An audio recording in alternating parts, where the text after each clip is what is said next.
महाभारत तो बहुत महान योद्धा अछंती। जदि कहा जाए कि किए सबुठारु बड़ योद्धा थिले तो परम पिता प्रभु श्री नारायण श्रीकृष्ण ही थिले। श्रीकृष्ण को छाड़ीदेले अन्य किए थिले महान योद्धा? मो मतरे तो अर्जुन ही महान योद्धा थिले। आसंतु जानिबा तांको महानता विषय। प्रथमे महाभारतर ग्रंथर प्रत्येक अध्याय गोटे श्लोक लिखा अछि। नारायण नमस्तुतं नरश्चैव नरोत्तमं देवी सरस्वती वासो ततो जय मुदीरयते।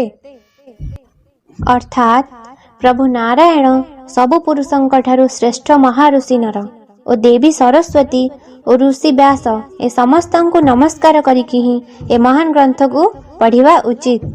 महाभारत रे लेखा जायछि कि अर्जुन महाऋषि नरंक अवतार थिले। ग्रंथर आरंभ रे जदि काहाको नारायणंक सह नमस्कार करिबा सुजोग मिली थाए तो ताठारु श्रेष्ठ आउ किए होई पारे। द्वितीयतः जेबे गुरु द्रोण सबु पांडव आ कौरवंकु ब्रह्मश्री अस्त्र सिखाई थिले से शिक्षा रे केवल अर्जुन ही सफल होइतिले आ समस्ते विफल होइतिले। तृतीयतः अग्निदेवंक कार्य सिद्धि पई अर्जुन इंद्रंक सह युद्ध करितिले और विजय लाभ करितिले। तो अग्निदेव प्रसन्न होई अर्जुन को वरदान रे गांडीव धनु दान देइथिले। कुहा जाए कि गांडीव धनु धरिबार सक्षम केवल अर्जुन आ श्री कृष्णंक पाखरे थिला। ब्रह्मांडर आउ काहा पाखरे भी नथिला। चतुर्थ वनवास समय रे अर्जुन गंधर्वंकु भी परास्त करिथिले। पंचम अर्जुन नुआ नुआ कला शिखिबार आग्रह रखुतिले। से नृत्य कला मध्य शिखिचंती जहाँ अज्ञातवास समय रे से बृहनला वेशरे नर्तकी थिले।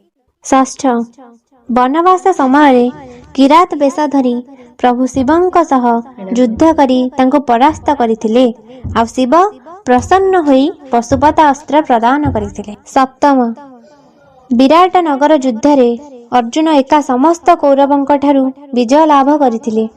अष्टम अर्जुन तांको दुई हाथ रे अस्त्र चलाई पारुथिले सेथिपाई तांको सव्यसाची मध्य कुहा जाए। नवम महानतार एक बड़ कारण से सबुबेले धर्म रे थिले। से केबे धर्मर त्याग करि नथिले। अर्जुनंक ठारे दया प्रेम धर्म त्याग आ गुरु भक्ति थिबारु मो मतरे से ही महाभारतर महान।